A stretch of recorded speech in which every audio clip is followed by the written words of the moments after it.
अयोध्या में श्री राम जन्मभूमि तीर्थ क्षेत्र ट्रस्ट की खरीदी गई जमीन पर सवाल उठे। जमीन की खरीद में घोटाले का आरोप। पूर्व विधायक और सपा सरकार में राज्य मंत्री रहे तेज नारायण पांडे और पवन पांडे ने सवाल उठाए। घोटाले के आरोपों को लेकर श्री राम जन्मभूमि तीर्थ क्षेत्र ट्रस्ट के चेयरमैन चंपत राय ने कुछ भी बोलने से इनकार किया। मीडिया के सवालों को टालते हुए निकल गए। सचिन पायलट अशोक गहलोत के बीच चल रहे वर्चस्व के विवाद को सुलझाने की कमान खुद सोनिया गांधी ने अपने हाथ में ली। सचिन पायलट जल्द ही पार्टी महासचिव प्रियंका गांधी से मुलाकात करने वाले हैं। पंजाब में सियासी उठापटक के बीच कोटकपूरा गोलीकांड में चल रही जांच की आज पूर्व सीएम प्रकाश सिंह बादल के घर तक पहुंची। एसआईटी ने पूर्व मुख्यमंत्री प्रकाश सिंह बादल को तलब किया है। करनाल सांसद संजय भाटिया ने पंजाब में अकाली दल और बहुजन समाज पार्टी के गठबंधन को स्वार्थी गठबंधन कहा कि अकाली दल ने छोटी सी बात पर बीजेपी से गठबंधन तोड़ा। किसानों ने पृथला से विधायक और हरियाणा वेयर हाउस के चेयरमैन नैनपाल रावत को वीटा मिल्क प्लांट को शिफ्ट करने के विरोध में ज्ञापन सौंपकर की मांग की कि इस प्लांट को फरीदाबाद में ही रहने दिया जाए। हरियाणा कैबिनेट मंत्री रणजीत सिंह चौटाला ने कहा कि कोरोना के मामले में उत्तर प्रदेश, दिल्ली, राजस्थान समेत दूसरे राज्यों के मुकाबले हरियाणा की परफॉर्मेंस बेहतर है।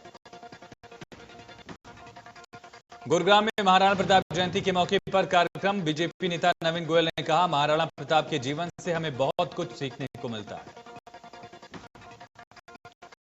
अंबाला में मेगा वैक्सीनेशन ड्राइव चलाई जा रही है। शहर में 20 वैक्सीनेशन सेंटर बनाए गए, जिसमें हरियाणा जनचेतना पार्टी लोगों के सहयोग के लिए पूरे तरीके से काम कर रही है। पंचकुला में कोरोना से एक मरीज की मौत। जिले में कुल 363 मरीजों की अब तक मौत। 24 घंटे में जिले में 7 नए केस, सीएमओ ने की पुष्टि। हरियाणा पुलिस में तैनात सब इंस्पेक्टर दिलीप सिंह ने कोरोना महामारी से लोगों को जागरूक करने के लिए सॉन्ग जारी किया। इसमें प्लेबैक सिंगर से लेकर एक्टर की भूमिका वो खुद निभा रहे हैं। भिवानी में बारिश के बाद एसपी आवास के बाहर पानी भरा। इसको लेकर जन स्वास्थ्य विभाग की काम को लेकर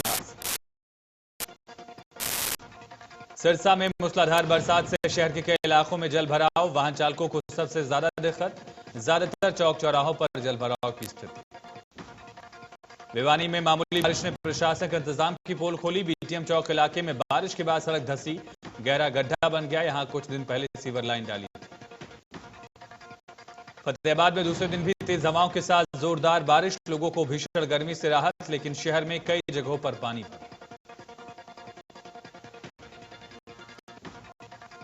सोनीपत के रोहतक रोड पर एनएचआई के जेई ने जेसीबी से पानी निकासी के लिए फैक्ट्री के सामने गड्ढा खोदा। फैक्ट्री मालिक ने 100 नंबर पर कॉल करके पुलिस को बुलाया और काम को रुकवा दिया। सरकार अब एचआईवी मरीजों के लिए पेंशन योजना लेकर आई, जिसके तहत एचआईवी के मरीजों के नए खाते खोलकर उनके खाते में सीधे 2250 रुपए पेंशन के रूप में ट्रांसफर होंगे। सिरसा के बहाउद्दीन टोल प्लाजा से वाहनों का काफिला टिकरी बॉर्डर के लिए रवाना। भारी तादाद में किसान खुइया टोल प्लाजा डबावली से होते हुए बहाउद्दीन टोल प्लाजा पर जुटे।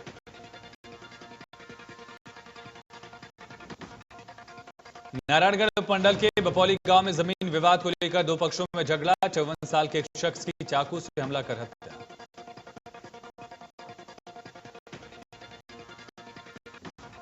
नूह में जमालगढ़ के रहने वाले जुनौद की मौत के बाद बवाल में पुन्हाना पुलिस ने 8 लोगों को गिरफ्तार किया। 200 से ज्यादा लोगों पर केस दर्ज।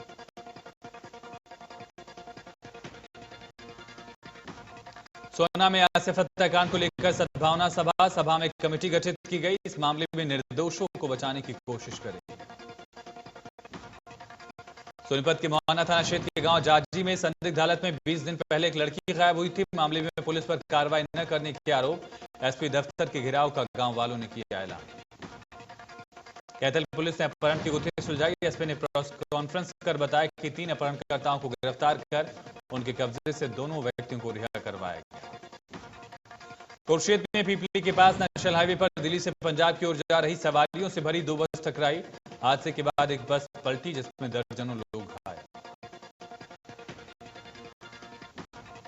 दिल्ली में कोरोना के मामलों में लगातार कमी से अब लॉकडाउन में भी राहत मिलनी शुरू हुई। कई गतिविधियों से रोक हटाई गई। सोमवार से एक हफ्ते तक हर रोज सुबह 10 बजे से रात 8 बजे तक खुली रहेंगी।